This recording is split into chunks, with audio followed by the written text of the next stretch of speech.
নমস্কার। কোনো পরিবারে কোনো পুরুষ যদি সরকারি চাকরি করে, তাহলে তার স্ত্রী কিংবা তার কন্যা যদি ওই পরিবারে থাকে, তাহলে তারা কি অন্নপূর্ণা যোজনার টাকা পাবে? এরকম একটি প্রশ্ন কিন্তু মাননীয় মুখ্যমন্ত্রীকে করা হয়েছিল। এটা আপনাদের সবারই প্রশ্ন, কারণ অনেকের বাড়িতেই আছেন যাদের স্বামীরা হয়তো চাকরি করেন, তাদের কিন্তু অন্নপূর্ণা যোজনার টাকা আটকে গিয়েছিল। তো সেই পরিপ্রেক্ষিতে মাননীয় মুখ্যমন্ত্রী কী বলেছেন সেটা আগে শুনবো, তারপর আলোচনা করব। আপনি অনেক ছাড় দিয়েছেন, কিন্তু গ্রামের দিকে যারা সরকারি চাকরি করেন তার স্ত্রী এইটা কি আবেদন করতে পারবেন অন্নপূর্ণা যোজনায়?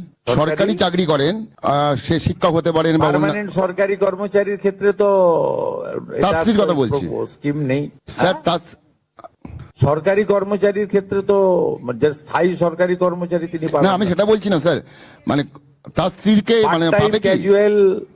ক্যাজুয়াল পার্ট টাইম এরা পাবেন তো স্যার। আমি সরকারি কর্মচারী বলছি না। যারা ক্যাজুয়াল কন্ট্রাকচুয়াল পান, নট পার্মানেন্ট, তাদের পরিবারের ক্ষেত্রে কোনো বাদ নেই, সবাই পাবেন।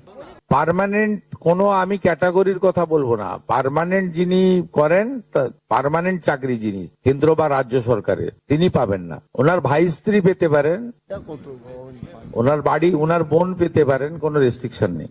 প্রথম দিকে মাননীয় মুখ্যমন্ত্রী প্রশ্নটা বুঝতে পারছিলেন না। তিনি বারবারই ভাবছিলেন যে যিনি চাকরি করেন, মানে কোনো মহিলা যদি চাকরি করেন তিনি টাকা পাবেন কিনা, এটা প্রশ্ন করা হয়েছে। কিন্তু এটা প্রশ্ন নয়। কোনো মহিলা হয়তো চাকরি করেন না, তার স্বামী হয়তো চাকরি করে, তার বাবা হয়তো চাকরি করে, সেক্ষেত্রে তারা অন্নপূর্ণা পাবে কিনা জিজ্ঞাসা করা হয়েছিল।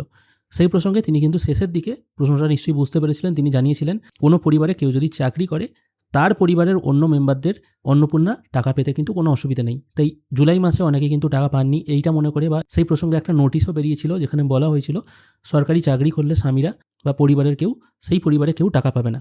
এই রেস্ট্রিকশনটা কিন্তু তুলে নেওয়া হলো। কিন্তু যতদূর সম্ভব তার এই বক্তব্যের যতটুকু অংশ শোনা যাচ্ছে, এটা বারবার শুনে কিন্তু এটাই মনে হচ্ছে, পরিবারের কেউ যদি সরকারি চাকরি করে, তাহলে সেই পরিবারের অন্য কোনো মেম্বারের, মানে যারা বেকার আছেন আর কি, কিছু করেন না, তাদের টাকা পেতে কিন্তু কোনো অসুবিধা হবে না, এটাই কিন্তু মনে হচ্ছে। আপনারাও এই জিনিসটা বারবার শুনুন, তাহলে কিন্তু জিনিসটা বুঝতে পারবেন। আজকের ভিডিও এখানেই শেষ করছি। ধন্যবাদ।